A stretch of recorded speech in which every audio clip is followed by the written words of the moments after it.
Boa tarde, meus queridos alunos do sexto ano. Sou a professora Silvia, da disciplina de História. Hoje iremos dar continuidade e, ao mesmo tempo, concluir o assunto das aulas anteriores, que é sobre a Grécia Antiga. E hoje iremos falar sobre religião e arte. Primeiramente, iremos compreender como são os rituais e festividades religiosas na Grécia Antiga. Em nosso calendário existem várias festividades relacionadas ao cristianismo, que atualmente é a religião com o maior número de adeptos no mundo. Na Grécia Antiga eram realizadas festividades em homenagem aos deuses e em algum acontecimento importante, certo? Então, o cristianismo até hoje é o maior número que tem de adeptos no mundo inteiro, que seguem o cristianismo, que envolve o nosso calendário, festividades. Cristianismo. O cristianismo é uma religião centrada na vida e nos ensinamentos de Jesus de Nazaré, que são apresentados na Bíblia, no Novo Testamento. A fé cristã acredita essencialmente em Jesus como Cristo, Filho de Deus, Salvador e Senhor. A religião cristã tem três vertentes principais: catolicismo, ortodoxia oriental e protestantismo. O catolicismo, que é o catolicismo romano, é subordinado pelo bispo. As pessoas seguem relacionado ao bispo. Já a ortodoxia oriental alega que Jesus teria sofrido, morrido e ressuscitado. E o protestantismo acredita que Jesus é o Filho de Deus e tornou-se homem e o Salvador da humanidade, morrendo por todos os nossos pecados do mundo inteiro. Uma coisa bem interessante é sobre os mitos. Mitos geralmente são coisas imaginadas das pessoas, né? Onde as pessoas inventam histórias. Os mitos são narrativas que passam de geração a geração por meio de transmissão oral. Fazem parte do imaginário de uma sociedade. Na Grécia Antiga, os mitos eram contados relacionados nas aventuras de deuses e heróis. Então, os mitos são isso. São tudo aquilo que as pessoas imaginam e acreditam. E daí vão passando de geração para geração, contando histórias. Relacionado a esses mitos, tem a mitologia grega, que é formado por um conjunto de histórias e relatos fantásticos que fizeram parte da vida diária dos povos. Essas histórias explicam, entre outras coisas, a origem da vida, dos deuses e dos homens e servem de base para as crenças dos gregos da antiguidade. Então, a mitologia grega ela é bem importante na vida diária das pessoas na Grécia. Então, são mitos onde as pessoas contam histórias bem interessantes, que eu vou citar uma delas agora. O mito de Pandora. Pandora é a primeira mulher na mitologia grega, que é por Zeus a terra por um presente para os homens. Então, Pandora era uma espécie de presente para os homens. Na sua ida à terra, Pandora levou consigo uma caixa e recebeu dos deuses a advertência de jamais abri-la. Ela não sabia, mas dentro da caixa havia todos os males que podemos imaginar, como, por exemplo, guerras, pestes e fome. Mas a curiosidade de Pandora era muito grande.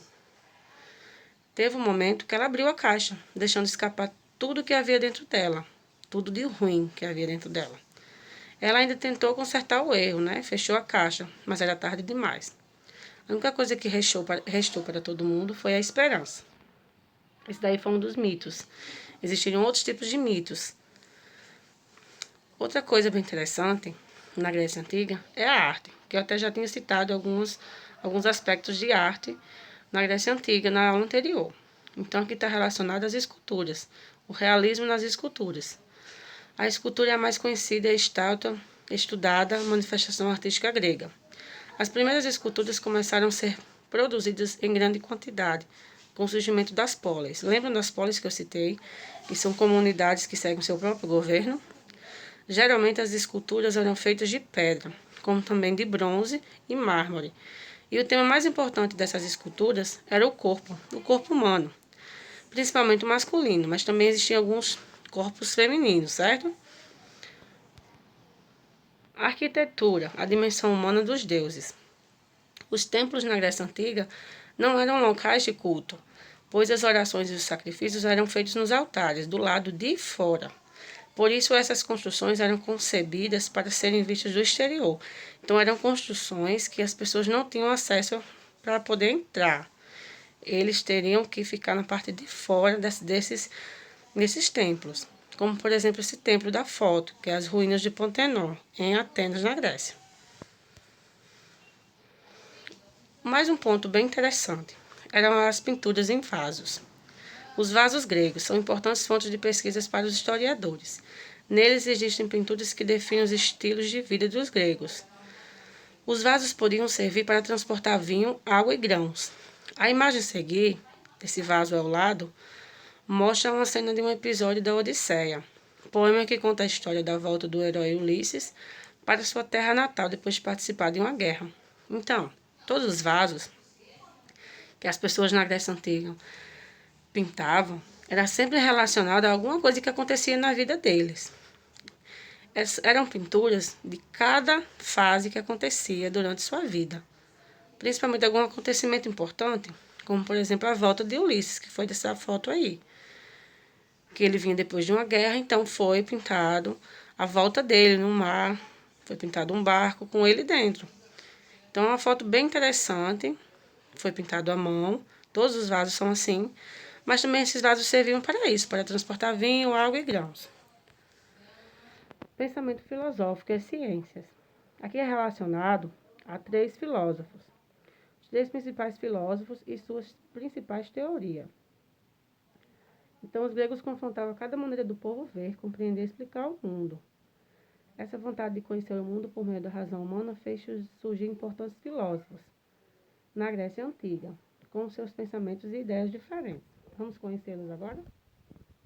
Os principais filósofos gregos são: ao longo da história existem diversos exemplos de filósofos que conseguiram transformar seu tempo e mudar as percepções do mundo perante as coisas. É de grande importância conhecer e entender seu papel na história. Primeiro, Sócrates. Sócrates foi o mais importante de todos. Ele era filósofo ateniense de Atena, autor da famosa frase. Quem não conhece essa frase, né? Só sei que nada sei. E um dos principais nomes da filosofia ocidental. Iniciou o estudo da virtude e acreditava que o ser humano tinha várias delas, tanto no âmbito filosófico quanto no intelectual, e que o melhor modo do ser humano crescer se baseia na amizade e no sentido de comunidade.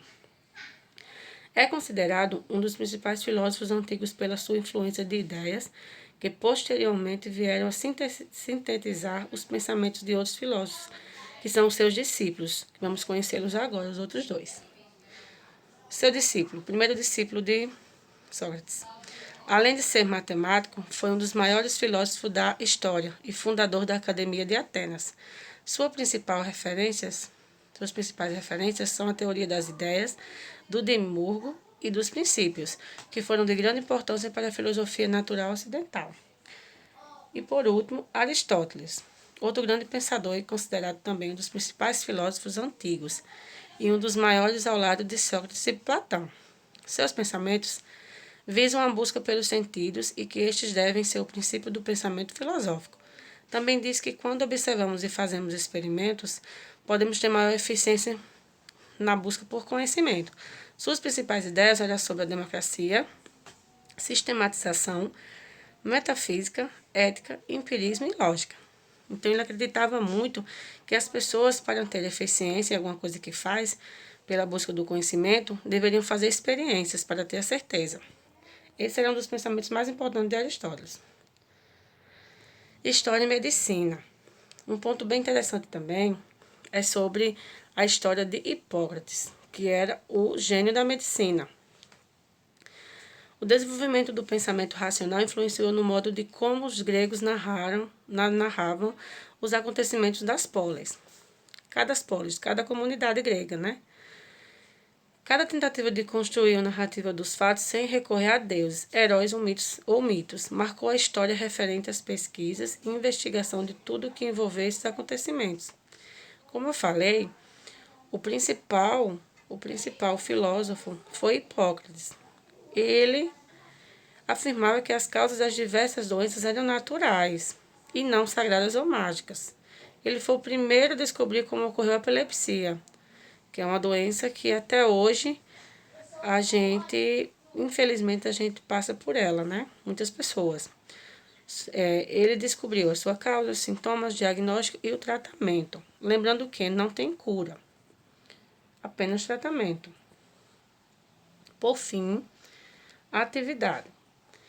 Aqui eu vou colocar para você, eu vou ler para vocês as questões, mas no finalzinho da aula irei mandar, tirar uma foto para vocês das questões e mandar para vocês imprimirem, certo? Primeira questão é relacionada ao cristianismo. Vocês vão citar quais são as suas vertentes, mas primeiramente vocês vão explicar com suas palavras o que é o cristianismo. 2. Vocês vão dar a definição do que são mitos e citar exemplos.